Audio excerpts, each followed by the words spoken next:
ये एज बहुत इंपॉर्टेंट है। ये जो लेक्चर है इसमें इस एज के ऊपर तुम आगे ध्यान ना दो या ना दो, लेकिन ये एज बहुत इंपॉर्टेंट है जो तुम्हारी कॉन्टिनेंटल रैशनलिस्ट है। ये एक पूरा फ्लो आया था यूरोप, पूरे ब्रीड आई थी, एक प्रजाति आई थी फिलोसफर्स की जिन्होंने मॉडर्न एनालिटिकल मेटाफिजिक्स या एनालिटिकल एकेडमिक फिलोसफी को बहुत ज्यादा इन्फ्लुएंस किया। Immanuel Kant, Heidegger, Hegel, Schopenhauer, Friedrich Nietzsche, सारे यहाँ से निकले थे। क्या बर्ट्रैंड रसल, सारे यहीं से, ये कार्ल मार्क्स सब यहीं से निकले थे। तो ये बहुत जरूरी है समझना, ठीक है, इस पे ध्यान देना, इस पे गौर देना। इन्होंने कहा भैया जो मेटाफिजिक्स अभी तक दिया आग लगा दो। डेविड ह्यूम ने सीधा कहा मेटाफिजिक्स उठाओ, लो किताबें, आग लगा दो, नहीं चाहिए ऐसी मेटाफिजिक्स हमें। क्यों कहा, किस लिए कहा, आगे पढ़ेंगे हम लोग। तुम फिलॉसफी में आगे कोई भी मास्टर्स करने जा रहे हो, कोई भी हायर एजुकेशन लेने जा रहे हो, तो बहुत इंपॉर्टेंट चीज होती है substance and accident. For example कुत्ता है, कुत्ता सब्सटेंस नहीं है। तुम बोलोगे भाई कुत्ता सब्सटेंस नहीं, वो हवा वाली चीज है। कुत्ते का कुत्तापन सब्सटेंस है, एक डॉग की डॉगिनेस सब्सटेंस है, और एक्सीडेंट क्या है। चलो भैया, बहुत बहुत उम्दा पहला लेक्चर, बहुत उम्दा। दूसरे लेक्चर पे हम आ चुके हैं, हिस्ट्री ऑफ मेटाफिजिक्स। पहले बता ले, थोड़ा बैकग्राउंड ले लें, फिर आगे अपनी बकरबाजी करेंगे। पहले लेक्चर में हमने इस्लामिक फ़िलासफ़ी पे, इस्लामिक मेटाफिजिक्स पे ख़त्म किया था, और दूसरे लेक्चर में उसका सोचा कि दूसरे लेक्चर में उसको डिवाइड कर देंगे। लेकिन अब मैंने एक कम्युनिटी पोस्ट डाली कि कितने मिनट लंबे लेक्चर्स तुम लोगों को चाहिए। 10 मिनट के लेक्चर चाहिए, 10 मिनट 15 मिनट के बीच चाहिए, 15 से 20 मिनट के बीच चाहिए, या 30 मिनट प्लस लेक्चर चाहिए। तो जाके वहाँ पे अपनी वोटिंग डाल देना, ठीक है। एक ही अकाउंट से वोट डालना, अपनी चीज़ को साबित करने के लिए 2-2 3-3 अकाउंट से मत वोट डालना, वो ख़राब कर देगा मैट्रिक। एक ही अकाउंट से वोट डालना तमीज़ से। अब दूसरी बात, हिस्ट्री ऑफ मेटाफिजिक्स हम लोग हैं यहाँ पे दूसरे लेक्चर में, और वापस से जो यहाँ पे नए हैं, हमारा विजन इंडिया में फ़िलासफ़ी को लाना, इंडिया में लोगों को एम्पावर करना, एनलाइटन करना फ़िलासफ़ी की नॉलेज से, बेसिक से स्टार्ट करते हुए धीरे धीरे डेप्थ में घुसेंगे। वेरियस एक टीम बनाने की मेरी कोशिश फ़िलासफ़ी को और ज़्यादा प्रोफेशनल, जो मुझसे ज़्यादा होनहार लोग हैं उनको लाके, क्योंकि वो लोग पैसे लेते हैं, फ्री में कोई काम नहीं करता आज की डेट पे, पैसा मालिक है सबका। तो फिलोसफर हो कुछ, at the end of the day materialistic बनना पड़ता है, अपनी सारी फिलोसफी पीछे छोड़नी पड़ती है, तो उनको भी लाने के लिए पैसे चाहिए। तो सपोर्ट दिखाओ, लिंक डिस्क्रिप्शन में, जो भी सपोर्ट दिखा सकते हो, कंट्रीब्यूशन दे सकते हो, नीचे लिंक डिस्क्रिप्शन में कुछ भी दो। तुम्हारे लिए चीज़ें आएंगे, तुम्हारे लिए वेबसाइट हम बना रहे हैं, एक वेबसाइट का क्या आयोजन या कह लो इनॉग्रेशन होगा, या कह लो एक वेबसाइट बन रही है, इन प्रोसेस है। तो फिर उसके लिए तुम्हारे लोगों के लिए फ़ायदा है, फ्री, जिससे कि कंटेंट रह सके। तो जो भी कंट्रीब्यूट अपनी तरफ से करना चाहते हो कर सकते हो। और आगे बढ़ते हुए एक बहुत इंपॉर्टेंट अनाउंसमेंट की, कम्युनिटी है व्हाट्सएप की, व्हाट्सएप कम्युनिटी हमारी, एक मैंने तुमको प्लेटफॉर्म दे दिया है। तुम अपने जैसे लोग ढूंढ सकते हो जो फिलॉसफी, तुम कंपटीशन कर रहे हो, यूपीएससी बीए के स्टूडेंट हो, पॉलिटिकल साइंस के स्टूडेंट हो, इंजीनियरिंग के स्टूडेंट हो, तुम यूजीसी नेट की प्रिपरेशन करो, जिस चीज़ के भी स्टूडेंट हो यार, नीचे जाओ, कम्युनिटी ज्वाइन करो। एक प्लेटफॉर्म दे दिया, फिलॉसफी प्रीच करो। वहाँ के पर्क्स क्या है, वहाँ पे हम लोग डिबेट्स, कम्पिटिटिव डिबेट्स रखने वाले हैं, उसमें कैश प्राइजेस होंगे, बहुत सारे फिजिकल गिफ्ट्स भी होंगे, तुमको वेबिनार्स होंगे वहाँ पे, मैं बाहर से लोगों को बुलाऊंगा, फिलोसफर्स जिन्होंने डिग्री ली हुई है, जिन्होंने फिलोसफी में रिसर्च करी हुई है, उनको होपफुली बुलाने की कोशिश करूंगा। They will guide you, they will help you out, क्योंकि मेरी जान पहचान है काफ़ी लोगों में, तो उनको भी लोग ढूंढते हैं, क्योंकि फिलोसफी में कोई मिलता नहीं है, ठीक है। तो वो उनको भी स्टूडेंट्स चाहिए जो इंटरेस्ट लें, सिर्फ डिग्री के लिए नहीं बैठ गए, इंटरेस्ट लें, तो वो भी आएंगे। वेबिनार्स होंगे, बहुत सारी चीज़ें लॉन्च होने वाली है वहाँ पे।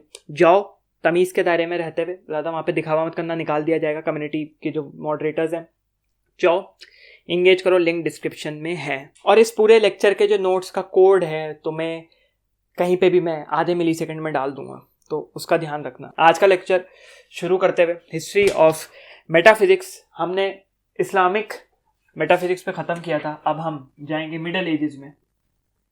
मिडल एजेस में क्या हो रहा था,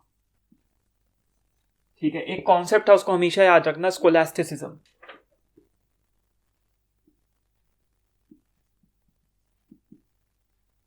ठीक है, 1100 और 1500, ये एडी है, उसके बीच में ये चीज चल रही थी।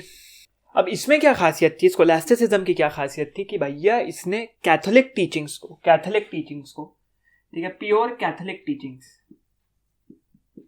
तुम्हारी क्रिश्चियन, जिसको कैथोलिक मतलब नहीं पता, कैथोलिक टीचिंग्स उसको इन्होंने मिला दिया क्रिश्चियन थियोलॉजी से और एरिस्टोटल के थॉट प्रोसेस से, एरिस्टोटलियन थॉट प्रोसेस।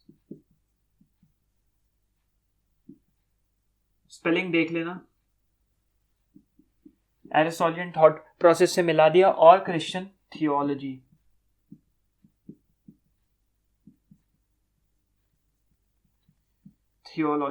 इससे मिला दिया इन्होंने इसको।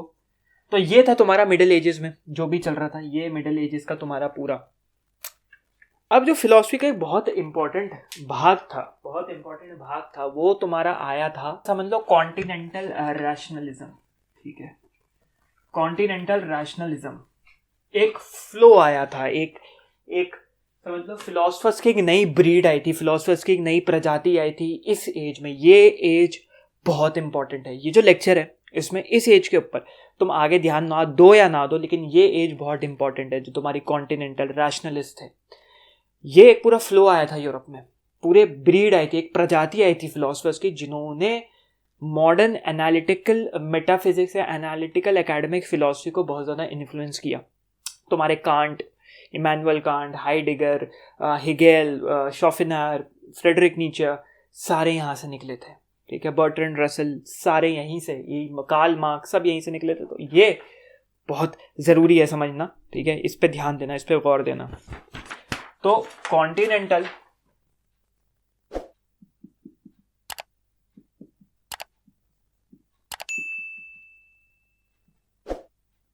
स्पेलिंग देखते रहना तुम लोग, क्योंकि मैं आर्टिकुलेट जब कर रहा होता हूँ स्पेलिंग पे ध्यान नहीं देता हूँ, क्योंकि वो तुम्हारी ड्यूटी है चेक करना। Spelling is not a big deal, क्योंकि अगर मैं स्पेलिंग पे ध्यान देने लग जाता हूँ मेरी आर्टिकुलेशन मिस हो जाती है। ठीक है, तो नीचे जाके कमेंट्स में ज़बरदस्ती ये मत करना कि तुम्हारी तो स्पेलिंग गलत है, ध्यान दो वगैरह वगैरह वगैरह, रिसर्च करो। पढ़ने आयो, पढ़ना। अब कॉन्टिनेंटल रैशनलिज्म में क्या हो रहा था, नेचर ऑफ वर्ल्ड के बारे में बात चल रही थी कि भाई ये नेचर ऑफ रियलिटी कैसी है, और वहां तक पहुंचने के लिए रीजनिंग का उपयोग किया गया। सोच, रीजनिंग, तर्क वितर्क करके, ये नहीं हवा में बोल दिया कुछ भी, ये ऐसा हो सकता है वो ऐसा हो सकता है, कोई बोल रहा है ऐसा, कोई बोल रहा है जी वैसा। प्री सोक्रेटिक एज में जैसे था, लड़ रहे हैं, बहस कर रहे हैं, कोई ठोस रीजनिंग नहीं, रैशनल रीजनिंग नहीं, लेकिन थी उस लेवल पे नहीं थी।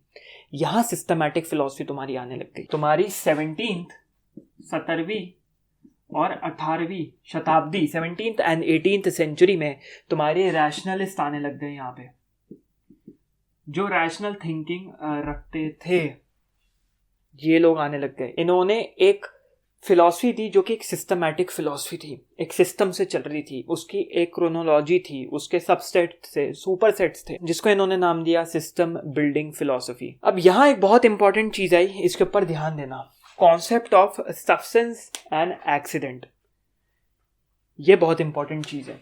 ठीक है, ये चीज कहीं ना कहीं खत्म हो रही थी, concept of substance and accident. इसके ऊपर मैं बहुत विस्तार से कभी वीडियो बनाऊंगा, तो फ्यूचर में कभी डालूंगा, तो यहाँ पे आई कार्ड में तुमको मिल जाएगा।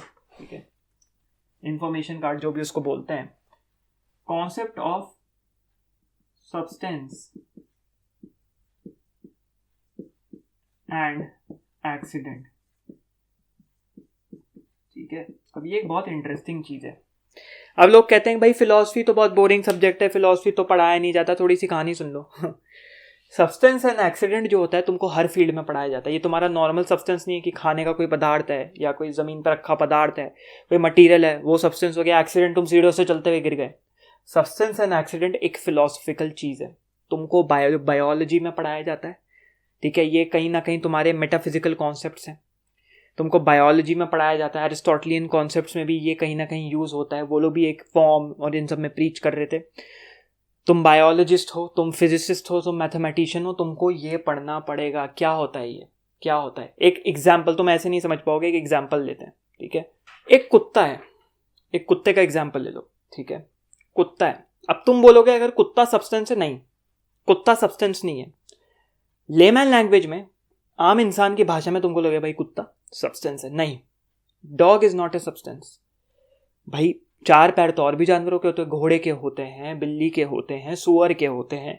ठीक है, शरीर पे बाल बहुत जानवरों के होते हैं, उसके भी होते हैं, क्या बोलते हैं, ऊंट के भी बाल होते हैं, फर होता है। पूंछ बहुत जानवरों के होती है, ज़ीब्रा की भी पूंछ होती है नहीं होती है, हाथी की भी पूंछ होती है। तो कुत्ते का सब्सटेंस क्या है? कुत्ते का सब्सटेंस है उसका कुत्तापन, उसकी डॉगिनेस, समझ रहे हो? कुत्तापन मतलब डॉगिनेस, ये होता है सब्सटेंस, ठीक है। तुम फिलॉसफी में आगे, या तुम कोई भी मास्टर्स करने जा रहे हो, कोई भी हायर एजुकेशन लेने जा रहे हो, तो बहुत इंपॉर्टेंट चीज होती है सब्सटेंस एंड एक्सीडेंट, ठीक है। फॉर एग्जाम्पल कुत्ता है, कुत्ता सब्सटेंस नहीं है, तुम बोलोगे भाई कुत्ता सब्सटेंस नहीं, वो हवा वाली चीज है। कुत्ते का कुत्तापन सब्सटेंस है, एक डॉग की डॉगिनेस सब्सटेंस है। और एक्सीडेंट क्या है कि वो कुत्ता स्पेशल कैसे है, उसमें क्या एक एसेंस है। भाई वो कुत्ते के ऊपर कोई बर्थ मार्क बना हुआ है, उसका फर थोड़े अलग तरीके का है, वो कुत्ता अभी भाग रहा है, वो कुत्ता अभी सो रहा है, वो कुत्ता अभी लेट रहा है, ठीक है। तुम कुत्ते का एक्सीडेंट हटा सकते हो, तुम भाई डाई कर दो कुत्ते के बाल, ठीक है, एक डॉगी के बाल तुम डाई कर सकते हो, काट सकते हो। अगर डॉगी जो है तुम्हारे साथ खेलना चाह रहा है, परेशान है, तुम खेल नहीं रहे, ठीक है, तो तुम उसका मूड चेंज कर सकते हो, तो तुम उसके एक्सीडेंट चेंज कर सकते हो, उसके ट्रेड्स, एक्सीडेंट हो गए ट्रेड्स चेंज कर सकते हो, लेकिन तुम उसका सब्सटेंस नहीं चेंज कर सकते। उसका कुत्तापन रहेगा, वो इंसान नहीं बन जाएगा, वो चिड़िया नहीं बन जाएगा, ठीक है। एक कुत्ते की अंदर में जो उसकी वो पर्सनालिटी ट्रेट डॉगीनेस होती है, वो हमेशा रहेगी। यही होता है सब्सटेंस और एक्सीडेंट। एग्जाम्पल से तुम समझ गए होगे। अब हम चलते हैं, बहुत मैंने तुमको सरल भाषा में सब्सटेंस और एक्सीडेंट समझा दिया, अब इसको अगर आगे कंटिन्यू करेंगे फिलोसफिकली, यहां पे लिख देता हूं, यहां आ जाता हूं मैं। That which makes a thing what it is, ऐसी चीज जो एक चीज को, दैट वो एसेंस दैट मतलब वो एसेंस जो एक चीज को बनाता है। जैसे कुत्ते का कुत्तापन कुत्ते को बनाता है, सुअर का सुअरपन सुअर बनाता है, घोड़े का घोड़ापन घोड़ा बनाता है। समझ रहे हो? तुम सब्सटेंस चेंज नहीं कर सकते, लेकिन तुम एक्सीडेंट्स चेंज कर सकते हो कि उस वो कुत्ते में भी जोन इन करके स्पेशलिटी क्या है। तुम्हारे घोड़े का नाम है बादल। क्यों बादल है? सफेद रंग का है, बहुत तेज भागता है, उसके जो बाल हैं एकदम लहराते हुए बाल हैं, तो वो स्पेशल बादल कुत्ता ही निकल रहा है मुंह से, बादल घोड़ा है, उस घोड़े का नाम बादल है, ठीक है। तो ये हो गया तुम्हारा सब्सटेंस और एक्सीडेंट। इसके ऊपर तुम्हारे कॉन्टिनेंटल रैशनलिज्म में बहुत ध्यान दिया जा रहा था। आगे लेक्चर्स में पढ़ेंगे, जो यूपीएससी वाले हैं उन लोगों के लिए भी खुशखबरी, जब हम कवर करेंगे लेबनीज डेस्कार्टेस, रेने डेस्कार्टेस और स्पिनोजा, ठीक है। जब हम ये कवर करेंगे आगे, और कॉन्टिनेंटल फिलोसफर्स के बारे में पढ़ेंगे, कॉन्टिनेंटल रैशनलिस्ट के बारे में पढ़ेंगे। अभी हम इसको ब्रीफली छू के जा रहे हैं, ज़्यादा डेप्थ में नहीं घुसेंगे, लेक्चर 1-2 घंटे का हो जाएगा। देखो अब तुम लोग कह रहे होगे कि भैया या भाई जो भी कहते हो, अगर तमीज से बात करते हो हमारे लिए, सर जो भी कहना चाहते हो, सर मत कहना, ज़्यादा हो जाएगा, ठीक है। भैया भाई तक ठीक है, कि भाई इसको तो विस्तार से समझाओ ना, क्या वैल्यू ऐड हुई, विस्तार से समझाओ। अगर मैं विस्तार से समझाने लग गया, 2 चीज़ें होंगी। पहली चीज़, तुम लेक्चर छोड़ के चले जाओगे, बोर हो जाओगे, ठीक है, और मैं तुमको बोर नहीं करना चाहता। दूसरी चीज़, मैं अभी उस लेवल की कैपेबिलिटी पे नहीं हूँ कि मैं 1 घंटे 1.5 घंटे का लेक्चर खींच सकूँ, मैं क्योंकि लेक्चरार नहीं हूँ, ना मेरा कोई ऐसे एकेडमिक टीचिंग का क्या कह सकते हो बैकग्राउंड रहा है, एक्सपीरियंस रहा है, बट मैं पढ़ा पाता हूँ, आर्टिकुलेट कर पाता हूँ, मेरी बातें लोगों को समझ में आती है, वो सब्सक्राइबर रेशियो में दिख रहा है, लाइक रेशियो में दिख रहा है, इंगेजमेंट्स में दिख रहा है, कमेंट्स में दिख रहा है, तो मैं आपके समक्ष शेयर रख रहा हूँ। वरना हमको भैया लग जाएगी यहाँ 1 घंटा, रो देंगे हम, और तुम भी नहीं समझ पाओगे। मैं फिलॉसफी इंटरेस्टिंग बनाना चाहता हूँ, कोई यूनिवर्सिटी लेक्चर नहीं बनाना चाहता कि मैं आके कोट पहन के अगर खड़ा हूँ तो बकवास कर रहा हूँ, सीरियस बनाना चाहता हूँ, इन द सेंस मजे में सीरियस। अब आगे बढ़ते हुए, अब आए भैया वुल्फ, क्रिश्चियन वुल्फ लिखेंगे, क्रिश्चियन वुल्फ थे उनका पूरा नाम। इन्होंने क्या किया, इन्होंने थ्योरेटिकल फिलॉसफी को, यहां से जब मैं लिखता हूं ना, मेरी राइटिंग बहुत गोबर हो जाती है, वहां से लिखता हूं छोटी। थ्योरेटिकल फिलॉसफी को इन्होंने ऑन्टोलॉजी में डिवाइड कर दिया और जनरल मेटाफिजिक्स में डिवाइड कर दिया। यहां से तुम्हारी चीजें और डिवाइड होने लग गई। ऑन्टोलॉजी कॉइन हुआ एक तरीके से, देख सकते हो। तो सिस्टमैटिक ऑन्टोलॉजी कह सकते हो, यहाँ से शुरुआत हुई। जनरल मेटाफिजिक्स को भी इन्होंने 3 स्पेशल मेटाफिजिक्स में डिवाइड कर दिया। स्पेशल मेटाफिजिक्स, ठीक है, जो कि बात कर रही थी तुम्हारे सोल पे, वर्ल्ड पे, ठीक है, एंड गॉड पे। अब सोल से क्या निकलता है, क्या निकलता है भैया? सोल से क्या समझ सकते हो? एक इंसान के बारे में बात चल रही है, तो रैशनल साइकोलॉजी, रैशनल लगा लेना, रैशनल साइकोलॉजी। वर्ल्ड मतलब दुनिया, पृथ्वी, अर्थ, स्पेस, कॉस्मोलॉजी, रैशनल कॉस्मोलॉजी, ठीक है। गॉड, गॉड से क्या आता है? Theology, rational theology. तो वुल्फ का ये काम था, इन्होंने इसमें इसको बाइफरकेट कर दिया या डिसाइफर कर दिया, जो भी कह लो। अब जो क्रिश्चियन वुल्फ थे उनको the greatest dogmatic philosopher of all time कहा गया है। Greatest dogmatic philosopher of all time किया गया है। और डॉगमैटिक फिलोसफर इस कॉन्सेप्ट पे भरोसा रखते थे कि जब तुम इन्वेस्टिगेशन करोगे तभी कोई चीज डिस्कवर कर पाओगे। Discovery is done through any sort of investigation, वो होते हैं डॉगमैटिक फिलोसफर्स। फिर वुल्फ भैया कट लिए। वुल्फ भैया भी कभी ना कभी वो कुछ ना कुछ छाप फिलोसफी के ऊपर छोड़ गए। और वुल्फ भैया के जाने के बाद, हर उसमें हम शिफ्ट कर लेते हैं जिससे कि तुम लोग जगह रहो। वुल्फ भैया के जाने के बाद तुम्हारा आया ब्रिटिश एम्पेरिसिज्म, ठीक है। ये बहुत इंपॉर्टेंट है, सभी इंपॉर्टेंट है वैसे यार। स्टार्टिंग में हमारी राइटिंग अच्छी होती है, बाद में वक्त के साथ खराब। तुम्हारी जो सिस्टम बिल्डिंग मेटाफिजिक्स थी उसके लिए एक रिएक्शन आया। तुम्हारे ब्रिटिश एम्पेरिसिज्म, जो सिस्टम बिल्डिंग मेटाफिजिक्स के बारे में हम इतनी देर से बात कर रहे हैं, एक रिएक्शन आया। लोगों ने कुछ बात करनी, उसके विरुद्ध में कह लो, उसके साथ कह लो, उसके ऊपर क्वेश्चंस उठाने, उसके ऊपर स्केप्टिसिज्म उठाना शुरू कर दिया। और उसके फ्लैग बियरर थे तुमने इनका नाम सुना होगा, डेविड ह्यूम। और इनका इज ऑट प्रॉब्लम बहुत फेमस प्रॉब्लम है, उसका एक वीडियो मैंने बना रखा है, बहुत छोटा है, देखना है तो जाके आई बटन में डाल दूंगा, देख सकते हो, जल्दी से देख सकते हो। 3-4 मिनट 5 मिनट का वीडियो है और वो एथिक्स से रिलेटेड है कॉन्सेप्ट। तो डेविड ह्यूम ने एथिक्स में बहुत चीज़ें दी हैं। इन्होंने कहा भैया जो मेटाफिजिक्स अभी तक दिया आग लगा दो। डेविड ह्यूम ने सीधा कहा मेटाफिजिक्स उठाओ, लो किताबें, आग लगा दो, नहीं चाहिए ऐसी मेटाफिजिक्स हमें। क्यों कहा, किस लिए कहा, आगे पढ़ेंगे हम लोग। भैया कोड है 46782, ठीक है। डेविड ह्यूम पहले ऐसे फिलोसोफर थे हिस्ट्री ऑफ फिलोसफी में जिन्होंने, कहते हैं पहले फिलोसोफर से जिन्होंने धर्म के ऊपर सवाल उठाने शुरू कर दिए। वो एक स्केप्टिकल फिलोसोफर थे, स्केप्टिक फिलोसोफर थे। वहां से उन्होंने दरवाजे खोल दिए कि भाई हाँ, धर्म के ऊपर भी सवाल उठा सकते हो कि religion is a very Holi thing.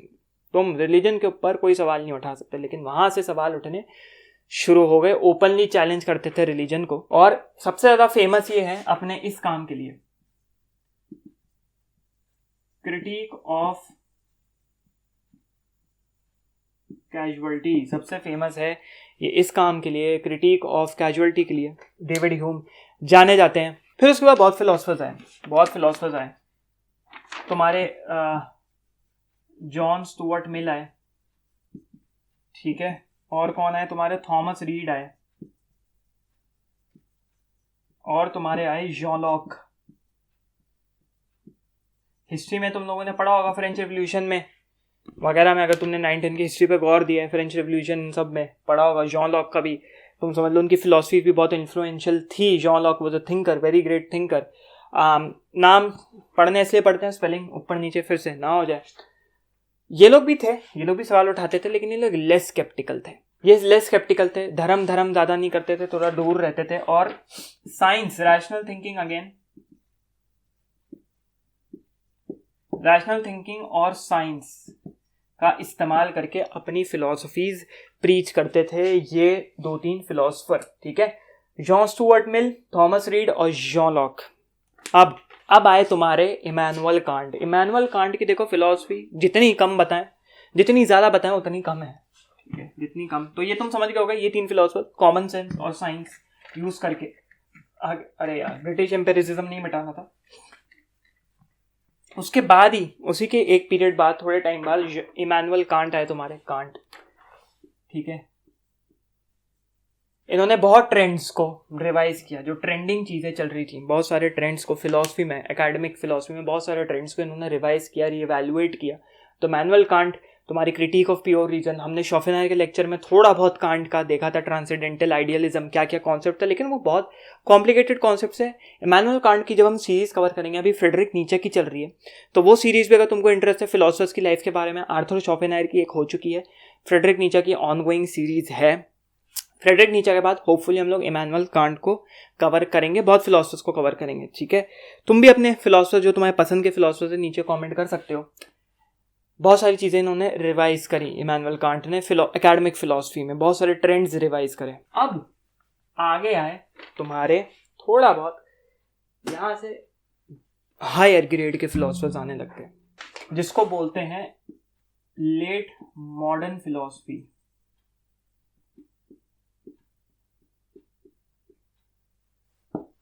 ठीक है, यहां तुम्हारे आए शॉपेनहायर, फिस्टा,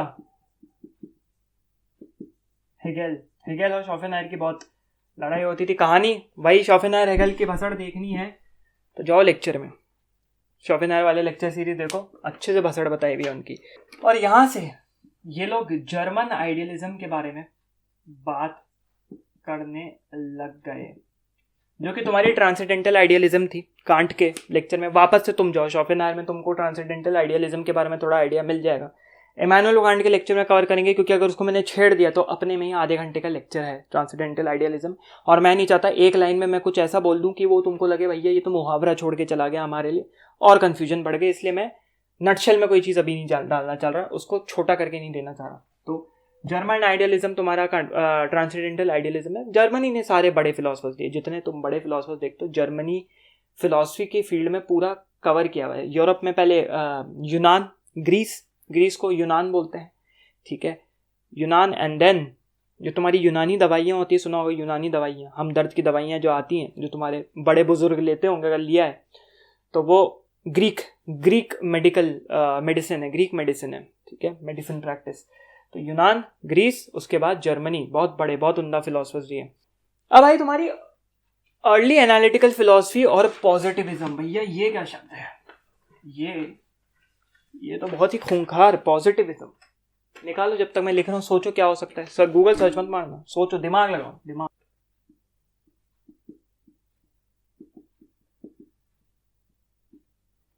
अर्ली एनालिटिकल फिलोसफी और पॉजिटिविज्म, क्या होता है पॉजिटिविज्म? सोचा कुछ? क्या सोचा भैया, बताओ। सोचो मतलब मेरे को क्या बताओगे? सोचो, क्या सोचा? सोचने को भी सोचो, क्या सोचा। यहीं से आर्टिकुलेशन शुरू होती है माय फ्रेंड, यहीं से फिलॉसफी की जर्नी शुरू होती है। सोच को भी सोचो, जैसे नॉलेज की नॉलेज एपिस्टोमोलॉजी होती है, नॉलेज की भी नॉलेज, वैसे सोच की भी सोच। पॉजिटिविज्म तुम्हारा वो नहीं होता कि भाई पॉजिटिव रहना है। पॉजिटिविज्म मतलब कि ऐसा फिलोसफिकल सिस्टम जिसको तुम मैथमेटिकली प्रूफ कर सकते हो, ठीक है, मैथमेटिकली या साइंटिफिकली प्रूफ कर सकता है, ऐसा फिलोसफिकल सिस्टम, उसको बोलते हैं पॉजिटिविज्म। अब यहाँ क्या हो रहा था भाई, यहाँ कौन आ रहे थे? ठीक है, यहाँ तुम्हारे बर्ट्रैंड रसल आए, G.E. मूर आए, ये फ्लैग बीयरर्स है पॉजिटिविज्म के। और पॉजिटिविज्म की वजह से तुम्हारा आइडियलिज्म, ट्रांसेंडेंटल आइडियलिज्म का डिक्लाइन होना शुरू हो गया, ये खत्म होना शुरू हो गया। और यहाँ पे philosophers rejected metaphysical questions, metaphysics के सवालों को रिजेक्शन मिलना शुरू हो गया पॉजिटिविज्म के बढ़ते फिलोसफर्स की वजह से। और यहाँ उनके फ्लैग बीयरर्स कौन थे? बर्ट्रैंड रसल और G.E. मूर, ये दो नाम हमेशा याद रखना। फ्लैग बीयरर कौन होते हैं? अब बहुत लोग जो हिंदी भाषा का ज़्यादा उनको आसानी होती है हिंदी भाषा समझने में, फ्लैग बीयरर वो होते हैं जो शुरुआत करते हैं किसी भी चीज़ की। सबसे पहले झंडा, जिनको बोलते हैं झंडा उठा के चलना, सबसे आगे जो झंडा उठाता है सबसे आगे चलता है ना, वही होता है फ्लैग बीयरर। तो ये लोग थे पॉजिटिविज्म के, अर्ली एनालिटिकल फिलोसफी के फ्लैग बेरर्स। इसके बाद आई तुम्हारी इंटरेस्टिंग, जहाँ पे मेरे को बड़ा मजा आता है, ठीक है, तुम्हारी कॉन्टिनेंटल फिलोसफी आने लग गई भाई। बहुत सुनोगे तुम कॉन्टिनेंटल फिलोसफर्स, कॉन्टिनेंटल फिलोसफी, यहाँ से कॉन्टिनेंटल फिलोसफी आने लग गई। और तुम समझो भाई गर्मी हो गई है, अब पता है चुभ रहा है, बहुत ज़्यादा चुभ रहा है, बहुत बुरी हालत हो रही है कोट में भी, बल्कि स्वेटर नहीं है। यही है भैया नॉर्दर्न इंडिया का, यही हाल है, यही नॉर्दर्न इंडिया यही हाल है। सर्दियों में जमा देगा, गर्मियों में पूरा पिघला देगा, यही हालत है। अब कॉन्टिनेंटल फिलॉसफी में एक टर्न आया, किसकी तरफ टर्न आया? लैंग्वेज की तरफ। और philosophers like Heidegger and Sartre, John Paul Sartre, इन्होंने एग्जिस्टेंशियलिज्म प्रीच करना शुरू कर दिया, अस्तित्ववाद। ठीक है, अस्तित्ववाद फिलोसफर्स, ठीक है, या अस्तित्ववाद दर्शनवादी, क्या कुछ होता है, माफी, एग्जिस्टेंस के ऊपर सवाल आने लग गया, ह्यूमन एग्जिस्टेंस। हम दुनियादारी के बारे में छोड़ो भाई, हम क्यों हैं यहाँ, किस लिए यहाँ, कहाँ जाएंगे यहाँ, ठीक है, इसके बारे में एंग्स्ट, एग्जिस्टेंशियल एंग्स्ट, परेशानी, एंग्जाइटी जो क्रिएट होती है एग्जिस्टेंशियल क्राइसिस की वजह से, क्या करें, ये लोग बताने लग गए। कॉन्टिनेंटल फिलॉसफी के सीधा बाद तुम्हारी आ गई प्रोसेस मेटाफिजिक्स। प्रोसेस मेटाफिजिक्स अपने में कॉन्सेप्ट है, वापस से सोचो नाम से क्या लग रहा है, क्या हो सकता है, हम बताते हैं।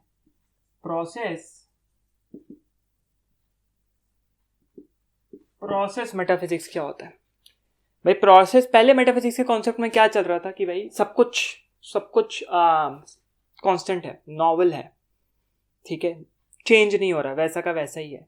बट प्रोसेस मेटाफिजिक्स में फिलोसफर्स ये कह रहे थे कि चेंज एक पार्ट है of our experience, reality change होना ही होना है, बदलाव आता ही आता है हमारी रियलिटी में, जो हमारी रियलिटी जहां हम रह रहे हैं वहां बदलाव होता ही होता है। और यहाँ आए थे सबसे फेमस फिलोसफर जिनके तुमने नाम सुने ही होंगे, हेगेल,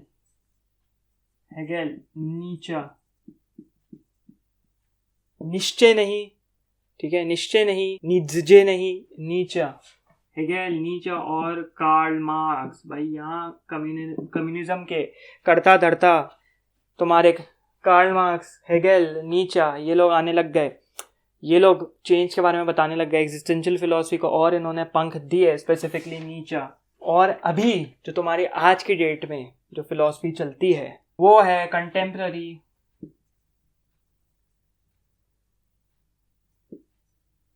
एनालिटिकल फिलॉसफी, जो अभी तुम्हारी मॉडर्न एकदम लेटेस्ट, जैसे लेटेस्ट मूवी होती है ऐसे लेटेस्ट फिलॉसफी, स्पेलिंग देख लेना, कंटेम्पररी वगैरह। और उसमें अब सब कुछ छोड़ के और ये लोग इंसान के अंदर आ गए, तो फिलॉसफी ऑफ साइकोलॉजी आने लग गई, इंसान के बारे में, जिसको बोलने लग गए close analysis of individual ideas,